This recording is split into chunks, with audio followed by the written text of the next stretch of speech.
In this video, we are going to cover the 12 principles that govern the Takt production system. And I do want to say, if you follow these principles, they will keep you safe. So let's get started.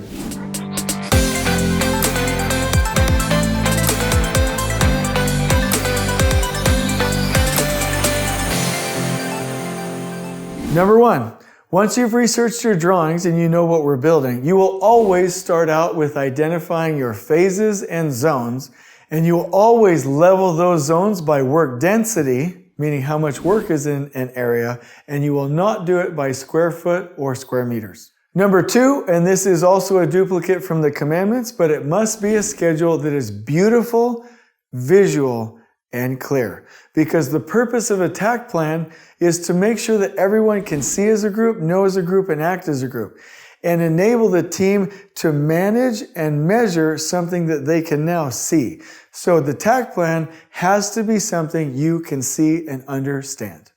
Number three, and this is a big one, Takt plans should not be made any later than schematic design so that you can estimate your project budget, your general requirements, and your general conditions.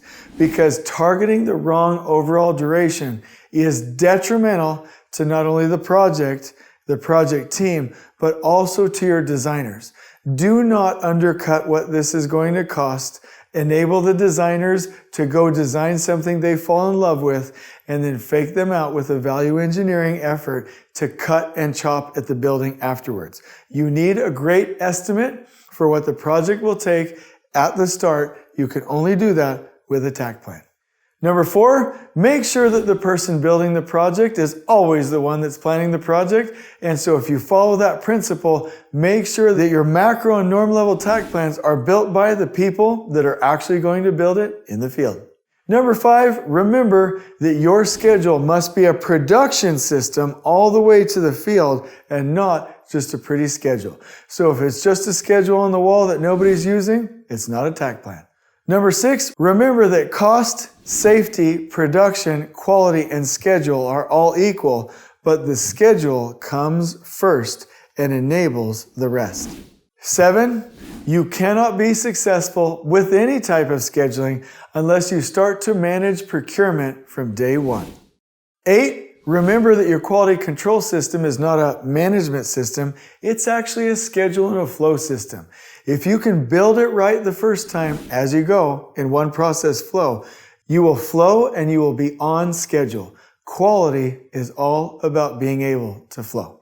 Nine, master builders, study logistics. If you really want to do well, make sure that you can get the materials to the site and from the point of receipt to the location on time in a logistically sound way.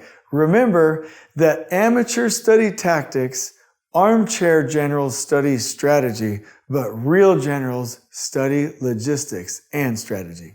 Number 10, your plan and schedule must be complete before leaving pre-con. Never, never, never, never, ever try to build your schedule as you're starting the project. It's not a thing. It shouldn't be done. It will be a predictor of failure. We just shouldn't do it, so stop it.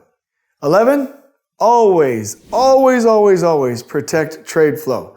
When your trades are flowing from area to area to area, your project will flow. Some of you are thinking, well, what about the workflow? Let me give you an analogy. It would be like saying, what's more important, the plane or the passengers on their way to Hawaii?